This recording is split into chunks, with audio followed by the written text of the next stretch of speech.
Welcome back viewers. उम्मीद करता हूँ आप सब खैरियत से होंगे। आज की हमारी इन्फॉर्मेशन वीडियो ट्रांसडामिन कैप्सूल के बारे में है, जो कि जापान कंट्री की एक फार्मा की प्रोडक्ट है।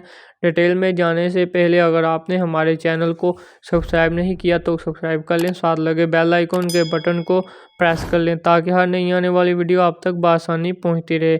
अब हम आपसे शेयर करेंगे ट्रांसडामिन कैप्सूल के बारे में। इसकी कंपोजिशन क्या है, इसके यूजेस, इसके बेनिफिट्स, इसके साइड इफ़ेक्ट्स और इसकी डोजेज के बारे में आपसे शेयर करेंगे। सबसे पहले हम ट्रांसडामिन कैप्सूल की कंपोजिशन के बारे में बात कर लेते हैं कि इसमें कौन सा फार्मूला इस्तेमाल हुआ है। ट्रांसडामिन कैप्सूल में ट्रांसएमिक एसिड फार्मूला इस्तेमाल हुआ है, जो कि पर कैप्सूल 250 और 500 mg में पाया जाता है। अब हम आपको इसके यूजेस बताते चलें। इसके यूजेस में है कि यह हैवी मेंस्ट्रुअल ब्लीडिंग यानी कि पीरियड के दौरान होने वाली ब्लीडिंग जो कि हद से ज़्यादा होना शुरू हो जाए तो उसके लिए इस्तेमाल किया जा सकता है। उसके बाद ये सर्जरी ब्लीडिंग के लिए भी इस्तेमाल किया जा सकता है। सर्जरी के दौरान ये इंजेक्शन की फॉर्म में इस्तेमाल किया जाएगा।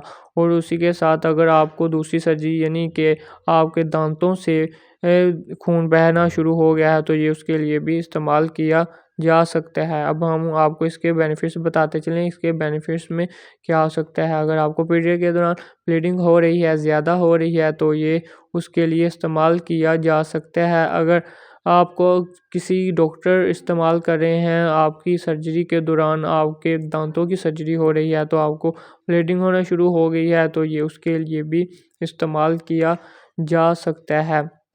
दांतों के लिए भी इस्तेमाल किया जा सकता है। उसके बाद ये 2 फॉर्म में पाया जाता है यानी कि ओरल और इंजेक्शन, दोनों फॉर्म में। अगर सर्जरी कर रहा है डॉक्टर आपकी कोई अपेंडिक्स वगैरह की तो ज़्यादा ब्लीडिंग होना शुरू हो गया तो उसी के दौरान ये इस्तेमाल किया जा सकता है इंजेक्शन की फॉर्म में। अब हम आपको इसके साइड इफ़ेक्ट्स बताते चलें। इसके साइड इफ़ेक्ट्स में हो सकता है कि आपको डायरिया हो सकता है, एब्डोमिनल पेन हो सकती है, आपको हेडेक यानी सर दर्द हो सकता है, डिजीनेस, आपको नींद आ सकती है, नोज़िया, वोमिटिंग, उल्टी वगैरह आ सकती है। ये इसके साइड इफ़ेक्ट्स में शामिल है।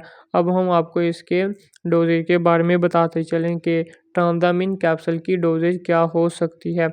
इसकी डोजेज अमूमन 500 mg सुबह शाम इस्तेमाल की जा सकती है, जो कि हैवी मेंस्ट्रुअल ब्लीडिंग के दौरान इस्तेमाल की जा सकती है। ये ज़्यादातर 3 दिन इस्तेमाल करवाया जाता है।